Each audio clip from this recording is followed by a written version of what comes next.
Everybody, thank you so much for joining me live. My name is Bridget and I work for Duolingo for Schools, of course. I run our Educators Network, which is our private Facebook group of Duolingo educators from around the world who share tips and tricks as to how they use Duolingo in the classroom. I'll be inviting you to join me a little later on in the session. But today we are talking about World Read Aloud Day and how to celebrate those with our Duolingo stories. So if you're with me live, if you just introduce yourself in the chat, tell me a little bit about yourself. You could utilize the chat function at any time to ask questions. It is just me up here, but I'll be periodically taking a moment and checking in to see if you have any questions at all, and making sure I answer those for you during our session. And if for whatever reason I don't get to your question, I'll make sure I send you an email afterwards, and we can get your questions answered. But yeah, let me know a little bit about yourself. Tell me what languages you teach. Tell me where you're located. Let me know how long you've been using Duolingo for Schools, whether or not you are new to Duolingo for Schools and might have a little bit more questions about Duolingo. Please let me know.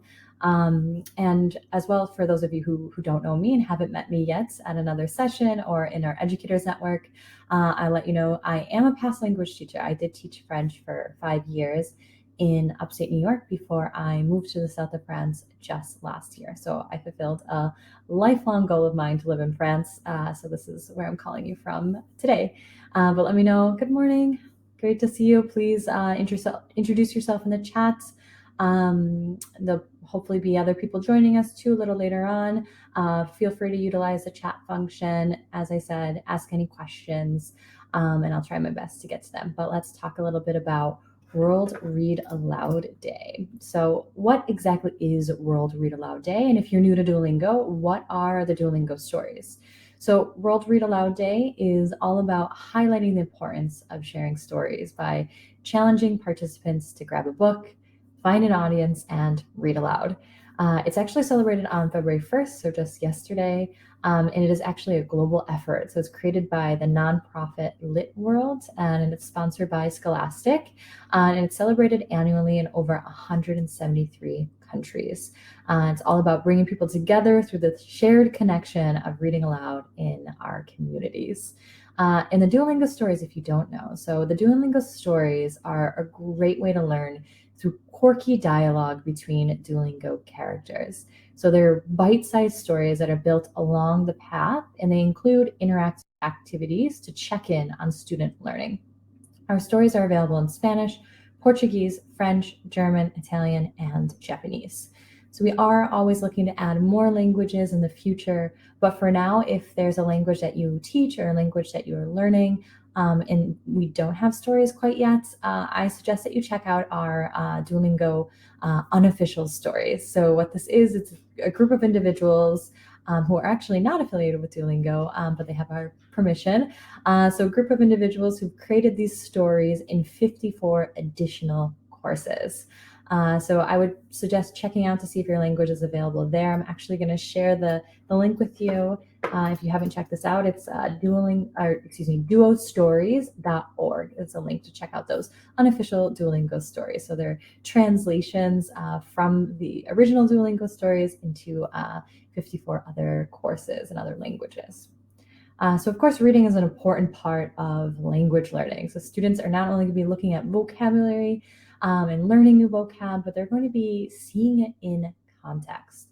So how the words are stringed together to form a sentence. So reading is, of course, going to help our students reach those all-important proficiency goals, but it's also going to help students to think critically. And it's also a really great way to start incorporating culture into your world language classroom through stories and seeing through the lens of different characters. Speaking of characters, in just a moment, I am going to go through some of our protagonists, but I did want to show you an image of what the stories look like if you haven't seen them in the app yet. So here are a couple screenshots so we could see them in action, as well as with the listening comprehension questions that students are going to need to answer while filling out the stories. And in some stories, there's also going to be an optional follow-up writing task where students are going to be asked to answer open-ended questions in the target language about the story. There's a really powerful AI in the background too that actually grades the student responses. And students can even write in English when they're stuck looking for a word in the target language, and the target language is going to pop up for them. So, and of course, while reading these stories, students are going to have the ability to hear the character voices and experience the story coming alive and kind of start to view things from another character's point of view. So speaking of characters, as I mentioned, I apologize, I'm not moving through my slides. So you could see what I was just showing you are these images here, these screenshots. So we could see, as I mentioned, some of those listening comprehension questions, and then the story, as well as with a cute little image of Junior. And you see too, little right next to this microphone, you're able to, of course, listen to all of these characters, listen to the voices and the pronunciation of these words and these expressions, which is, of course, important. So now let's meet some of our protagonists. So we see Lily in purple there. Lily pretends not to care about things, but secretly she cares a lot, especially what her best friend Zari thinks. Lily uses sarcasm and humor to keep people from getting too close. Moving over, we see Eddie.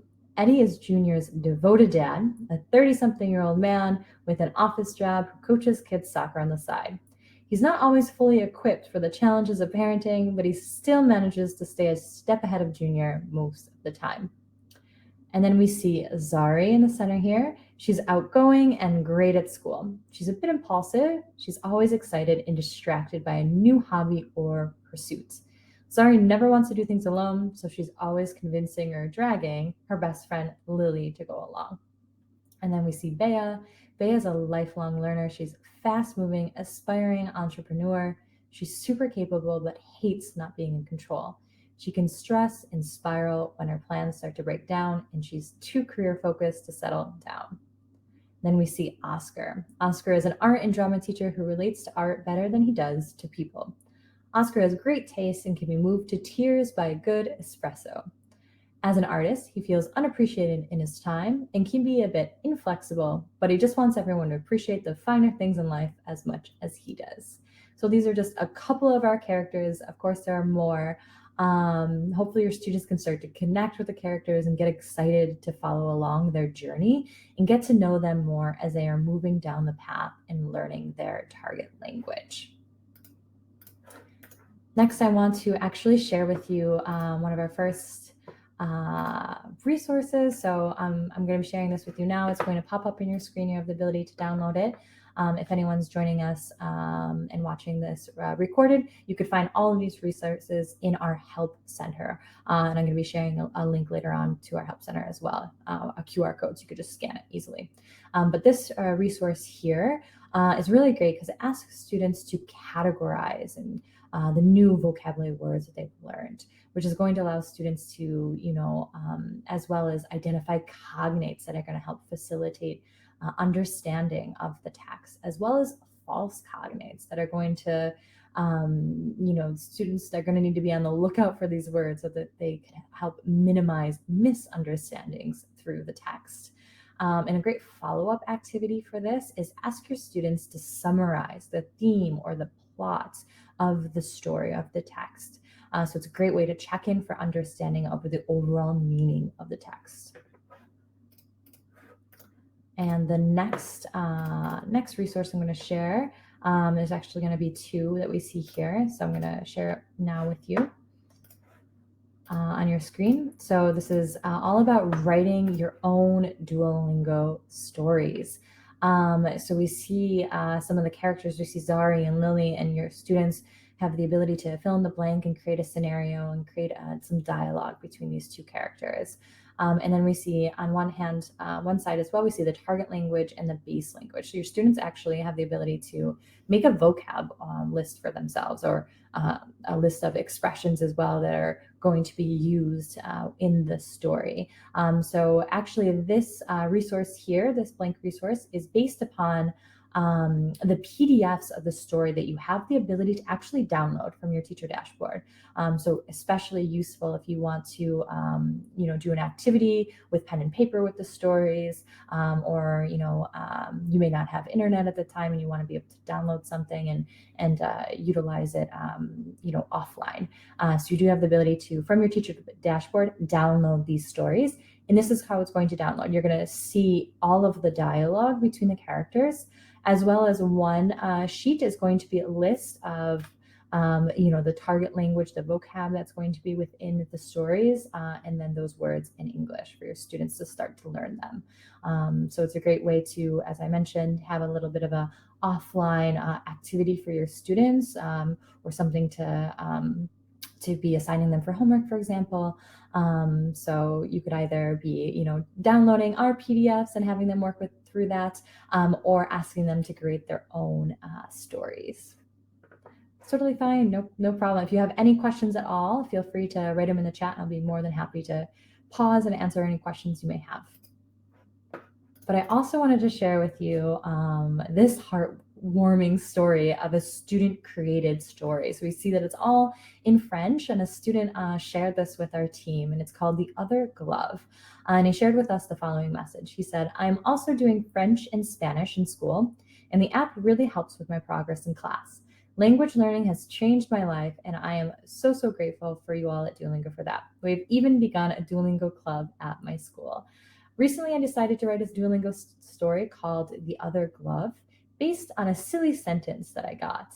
Although I haven't included any questions, such as the multiple choice checkbox ones, it's just the story itself. However, it'd be a pleasure if you'd like me to come up with any questions in the future." So our team really enjoyed getting this student-created story, especially the fact that he took inspiration from a silly Duolingo sentence. If any of you are avid users of the app, hopefully you have come across a lot of these quirky, silly, fun sentences that make you laugh.